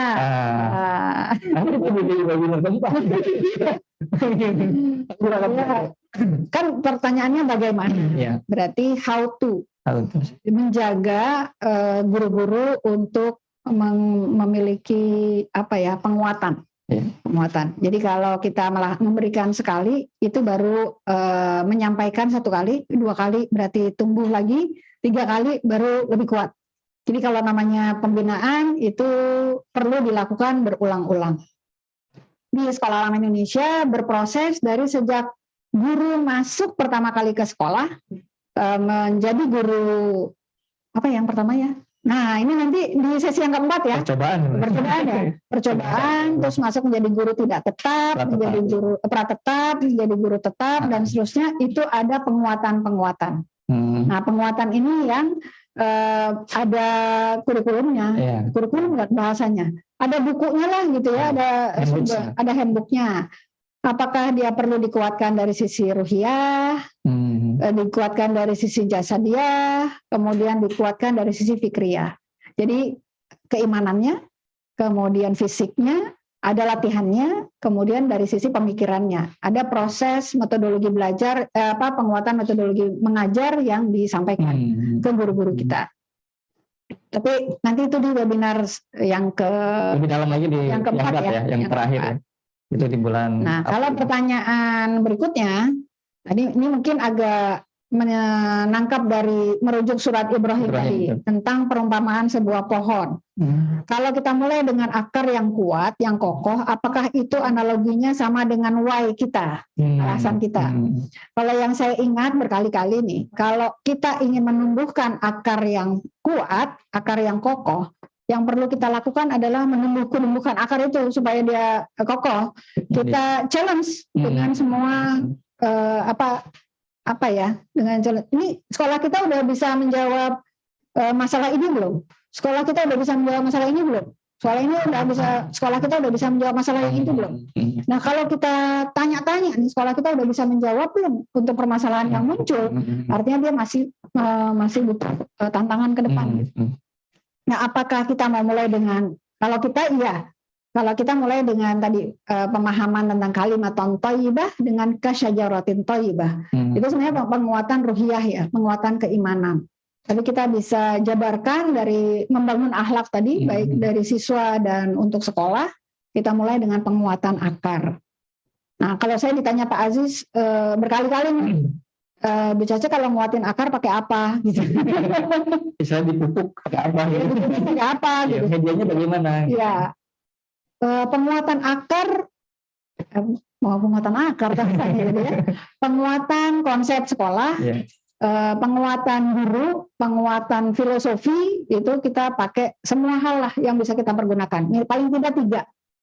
Yang pertama adalah fasilitatornya yang harus dikuatkan terus gitu, sehingga konsep dan filosofi sekolah yang memang sudah bagus makin kuat dengan fasilitator yang bagus, dengan guru yang bagus. Yang kedua adalah metodologi. Metodologi ini harus adaptif ya. Tidak sama metodologi waktu saya masuk dulu mengajar sekolah alam gitu dengan saya sekarang belajar sama Pak Lutfi, gurunya PJBL gitu. Saya sebut aja dia guru saya di PJBL, dia ngajarin saya gitu. Jadi metodologinya adaptif, ikut berubah, bukan berubah ya, di-adjust ya, di-adjust lagi. Kemudian yang ketiga buku. Buku ini resources, sumber belajar. Baik itu alam sekitar, jadi kalau misalnya sekarang kita sudah menggunakan Pak? 7 Green Principles. Di SAI kita pakai 7 Green Principles, bagaimana memahamkan konsep belajar hijau ya, yang ramah pada lingkungan untuk diaplikasikan di semua sekolah alam Indonesia. Gitu. Jadi 3, fasilitatornya, metodologinya, dan juga resource-nya, bukunya. Nah, ini pupuk untuk akar yang kuat. Kalau akar kita belum kuat, sekali lagi baca lagi buku, baca lagi sumber-sumber pengayaan buat kita, kemudian metodologinya kita adjust lagi, kita dinamiskan lagi. Kemudian yang utama mungkin ya, yang jadi pertanyaan Bapak Ibu semua adalah fasilnya, SDM-nya. nggak harus mulai dengan jumlah yang banyak, tapi mulai dari jumlah yang kuat. Karena yang kuat akan menular kepada yang lain gitu. Karena satu cukup atau satu kurang, satu yang kuat, satu yang menemani. Terus begitu ya, nanti akan bertambah. Insya Allah menular. Jadi mulailah dengan yang berapapun yang kita punya, asal dia kuat, kokoh, nanti insya Allah akan menularkan kepada yang lain.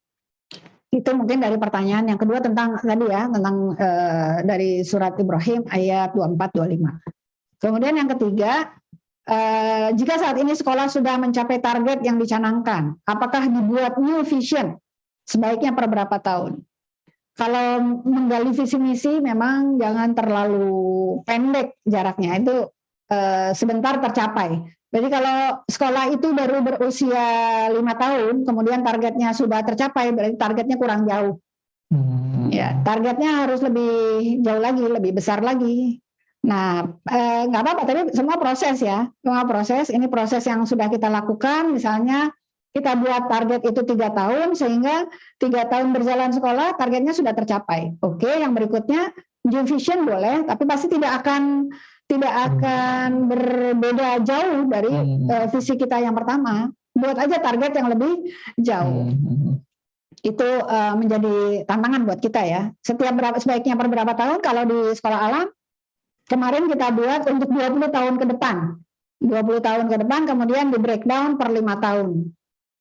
Gitu, sehingga visi misi yang sudah dicanangkan untuk 20 tahun itu bisa terbawa oleh guru-guru yang ditularkan kepada guru-guru yang berikutnya terus seperti itu. Semoga bisa tercapai, insya Allah, amin. Gitu. Leading generation di 2040. Pertanyaannya Bu, yang berikutnya Bu tadi. Bagaimana caranya? Breakdown. Iya, visi misi itu kepada orang tua, siswa mungkin ya. Kemudian tadi memang prakteknya belum ya, saya nggak sampai praktek. Workshop itu nanti kita ya. Sedikit aja, tadi sudah why-nya kita sudah dapat, kemudian kita turunkan dalam visi misi.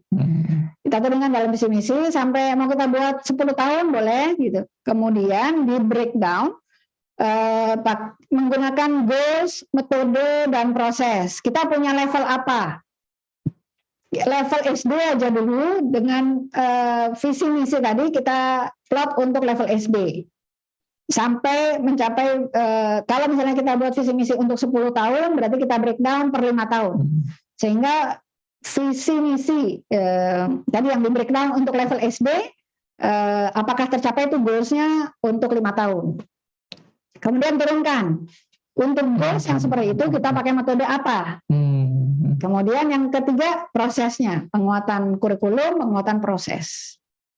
Oleh sebab itu, makanya di kurikulum mana ya Pak Aziz, ada kurikulum inti, ya, ada kurikulum aktivitas, dan ada kurikulum subjek. Nah, sekarang kan kita subjek udah nggak ada gitu ya, jadi kurikulum aktivitas itu diturunkan dengan PJBL, masuk ke dalam proyek-proyek kita. Iya, menarik Bu Caca. Berarti sebenarnya proses membreakdown itu tidak instan gitu ya. Iya. Kecuali memang kita pakai aja punya orang gitu ya. Artinya itu juga menjadi sebuah tantangan untuk Bapak Ibu semua di sekolah masing-masing. Coba cek sekarang gitu ya. Atau kalau memang sudah on the track, ya udah kita lanjutkan. Kemudian di-adjust lagi sampai akhirnya memang menemukan inilah. Paling tidak polanya kita dapat. Proses itu punya pola sehingga kalau kita terbiasa dengan melakukan prosesnya, insya Allah tinggal mengulang polanya aja lagi. Gitu. Ya ini gampang banget ngomongnya ya. Tapi ya darah-darah dulu. Rapat lembur sampai malam untuk membedah kurikulum dan seterusnya. Jadi yang paling menarik adalah tadi ya, bagaimana membreakdown visi misi sekolah. Ya guru ada yang udah bisa diajak berpikir sampai ke dalam inti yang seperti itu bisa gitu ya. Kalau bisa diajak, alhamdulillah gitu. Justru makin kaya gitu kalau makin banyak yang mendiskusikan gitu. Nah sekarang tinggal bagaimana kita menyampaikan bukan visi misi saja. Proses pembelajaran yang menyertakan orang tua sampai ke siswa yang supaya mereka punya visi misi yang sama. Sama seperti ketika kita bicara dengan siapapun ya. Kalau kita mulai bicara kepada orang lain termasuk orang tua di satu kondisi yang sulit, yang berat. Wah, itu pasti memulainya juga dengan berat. Jadi mulainya dengan ngobrol apa aja lah dengan orang tua, ngajak bareng. Jadi agenda komunitas kita itu tidak harus langsung mulai dengan parenting atau apa, learning apa, discussion di pembelajaran, P2P, atau yang di awal semester kita berbagi dengan orang tua, menyampaikan lesson plan, penyampaian paparan lesson plan. Itu kan agenda-agenda yang berat, tapi selalu ada agenda yang makan bareng gitu ya. Kalau bulan puasa berarti bukber gitu ya, atau yang lain yang sifatnya ngajak kumpul bareng. Artinya tidak semua orang tua memang bisa terlibat. Jadi memang orang-orang yang istilahnya orang tua yang istilahnya peduli gitu ya, ingin berkontribusi, itu yang kita rangkul awal. Nanti ketika gitu. Pemaparan lesson plan baru penyampaian yang tadi agak sulit tadi ya, yang mungkin guru harus punya persiapan yang lebih dalam. Nah dari sini sebenarnya latihan pertama adalah Bapak Ibu tadi sudah menuliskan sejarahnya, kendala apa tadi? Tantangannya gitu ya. Tantangannya, kemudian bagaimana gagasan sekolah ini terus dibangun untuk bisa tertularkan kepada guru-guru yang ada dan terus dibawa. Ya, menarik Caca. Ini sudah jam 12.29, 1 menit lagi. Apakah masih ada yang ingin ditanyakan Bapak Ibu? Silakan resen atau langsung buka mic. Silakan. Kita masih diberikan waktu kesempatan untuk Bapak Ibu semua. Karena tidak semua memang bisa kita terbahas lah ya dengan waktu yang cukup singkat ini. Gitu. Ada Bapak Ibu? Sepertinya sudah cukup ya, gitu ya. Ya, kita lanjut Bu Cece. Nah, tadi kan ada satu hal yang menarik terkait dengan fasilitator ini yang dibangun dengan sama-sama Bu Cece, gitu ya, dengan komunitas juga. Artinya peran komunitas orang tua juga diajak untuk membangun fasilitator. Bukan hanya fasilitator yang dibangun oleh istilahnya owner sekolah atau yayasan gitu. Itu gimana sih Bu Cece melibatkan orang tua itu mau gitu bersusah payah. Bu Cece juga ada di istilahnya Dewan Komunitas Sekolah Alam gitu ya. Ada orang tua yang sudah tidak lagi menyekolahkan anaknya di sekolah alam, tapi masih mau gitu bergabung dengan sekolah alam. Itu gimana Bu Cece? Mungkin bisa menginspirasi Bapak Ibu semua. Iya. Jadi apa yang kita ajak itu mulai dari yang ringan sampai yang berat gitu ya. Jadi ketika orang tua sudah merasakan proses pendidikan yang dijalani oleh siswanya, anaknya di Sekolah Alam Indonesia, mereka merasakan manfaatnya bukan hanya berdampak pada siswa itu sendiri, tapi justru berdampak pada keluarganya. Nah ini kan jadi masuk ya proses belajar yang ada di Sekolah Alam Indonesia itu terhadap siswanya, kemudian terbawa ke rumah. Di rumah orang tuanya merasakan manfaat dari proses belajar ini, sehingga mengajak mereka untuk berkontribusi ke sekolah lagi. Gitu. Jadi ya benar-benar itu tadi ya, kalau kita ramah dengan lingkungan, dengan alam, Allah lah yang menggerakkan. Jadi ini bukan kuasa Sekolah Alam Indonesia sebenarnya. Enggak diminta sama Sekolah Alam? Nggak ada ya. Sukarela, bukan kuasa, apalagi saya gitu ya. Jadi kedekatan antara fasilitator dengan orang tua itu pasti akan menularkan energi yang positif. Kemudian apa yang diajarkan oleh fasilitator kepada siswa itu terbawa sampai ke rumah. Jadi semua gayung bersambut gitu ya. Semua ya mungkin mengijabah doa, memudahkan urusan dan sebagainya. Kalau ternyata kemudian mereka berkontribusi kembali kepada sekolah untuk mensupport sekolah dengan ide-ide baru, dengan semangatnya gitu, juga untuk membina komunitas, artinya kembali kepada mereka ya. Kontribusi itu kembali menjadi pahala buat mereka, kembali menjadi hasil jerih payah mereka juga gitu. Jadi buat saya yang di Dewan Komunitas bersama dengan 8 orang tua yang mungkin separohnya udah anak-anaknya semua udah nggak ada yang di SAI gitu ya, tapi benar-benar memberikan kontribusi yang besar untuk berkembangnya Sekolah Alam Indonesia. Nah ini mungkin rasa syukur aja kepada Allah, alhamdulillah Allah menggerakkan semua itu untuk menjadi kontribusi besar SAI. Nah dari sini kita perlu melatih diri bahwa berbagi, sharing, and inspiring itu kepentingannya bukan hanya sekedar buat teman-teman, tapi juga buat kita. Kepentingannya akan kembali kepada SAI lagi dan kepada siswa kita lagi kalau ini terus dibangun gitu. Dan kita merasakan bahwa anak-anak yang sering berbagi, anak-anak yang sering ya seperti yang sekarang dilakukan di BLAS ya, di BLAS kan mereka akan melakukan perjalanan untuk sharing, untuk menginspirasi ke wilayah lain yang mengalami bencana gitu ya. Bukan saja untuk mereka nanti rasanya gitu ya, pasti juga ke sekolah dan juga ke orang tuanya, juga ke komunitas yang lain. Itu mungkin spirit dari berbagi kita, bukan hanya untuk kepentingan kita, tapi juga untuk melatih diri kita untuk menjadi tadi rahmatan lil alamin itu seperti apa. Artinya pertolongan Allah itu akan hadir gitu. Ya, mudah-mudahan ya. Kalau semua kita bergerak. Makanya Let's Jump ya, Sekolah Alam Indonesia itu bukan sebuah gerakan kecil, tapi memang ini gerakan besar gitu ya. Kita sama-sama mendorong semua bersama dengan sekolah alam ataupun sekolah-sekolah yang punya visi membangun peradaban, sama-sama kita menginspirasi dan berbagi dan menginspirasi bersama Sekolah Alam Indonesia, SAI Edu Academy. Bapak Ibu semua, ini di penghujung webinar kita gitu ya.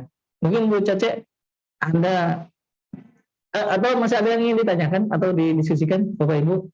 Walaupun waktu sudah lewat, masih ada kesempatan, masih penasaran, silakan. Gitu, present saja atau buka. Salam untuk yang di Sumatera, yang di Jawa, yang di Sulawesi.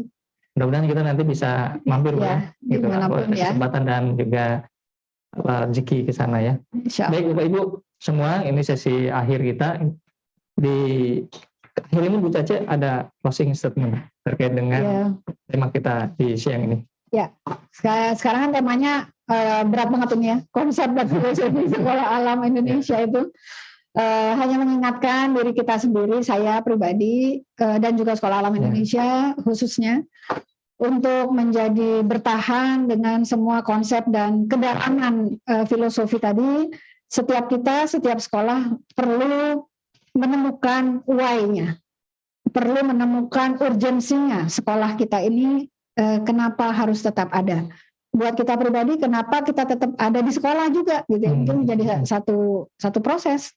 Nah, untuk tetap bertahan tadi, lanjutkan proses kita tadi dengan jangan pernah merasa cukup.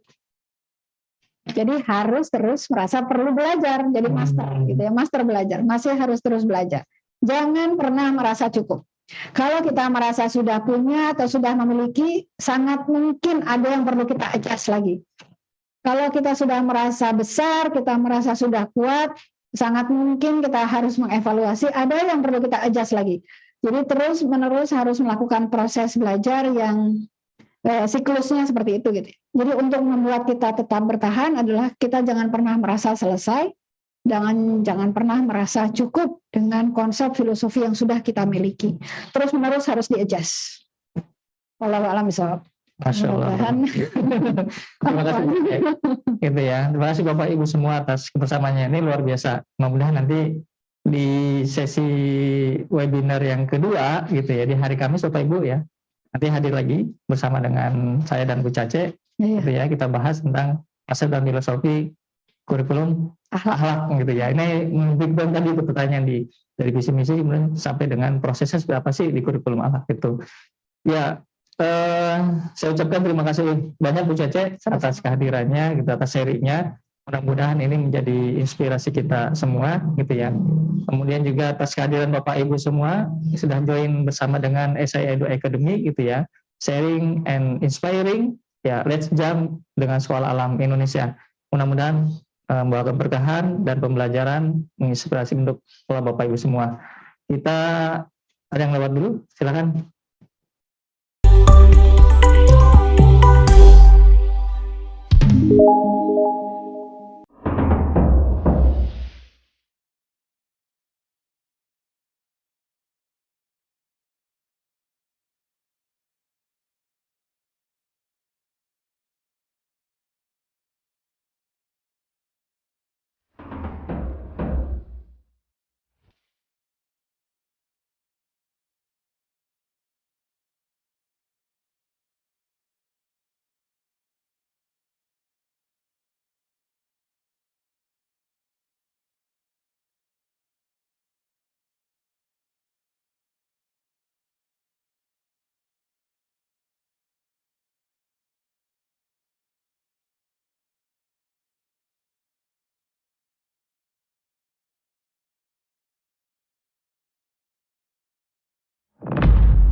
alhamdulillah sharing and inspiring bersama SIA Edu Academy di ujung akhir acara gitu ya. Terima kasih Bapak Ibu semua atas partisipasinya, ya peran aktifnya Bapak Ibu semua gitu. Mudah-mudahan kita diberikan kesehatan, keselamatan dan keberkahan di bulan suci Ramadan ini, dan kita selalu terus belajar, berproses dan tanpa lelah Bu Caca ya. Terus menemukan why dari sekolah Bapak Ibu semua. Lagi terima kasih Bu Caca dan Bapak Ibu semua ya, mudah-mudahan kita sehat-sehat semua. Mohon maaf lahir batin atas kekurangan kami semua. Assalamualaikum warahmatullahi wabarakatuh. Waalaikumsalam warahmatullahi wabarakatuh.